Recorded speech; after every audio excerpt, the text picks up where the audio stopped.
د منافق سړي درې علامې دي. منافق د علاماتو څخه مخکې به د منافق سړي سزا څه وي په آخرت کې، دا تاسو ته بیان کوم. د اسفل السافلین د جهنم آخري کنده همدا د منافقینو ځای دی، یعنی تر کفارو تر مشرکینو زیاتو سزا چې ده هغه منافق ته الله تعالی ورکوي.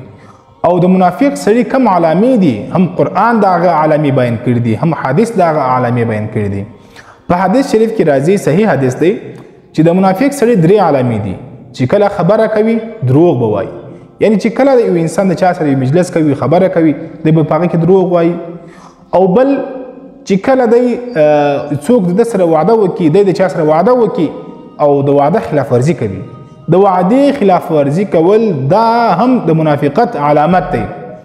او بل په امانت کې خیانت کول، دا غدري علامې چې به کم کس کې وي په امانت خیانت کول، دروغ ویل، په وعده کې خلاف ورزي کول، دا د منافق سړي علامې دي.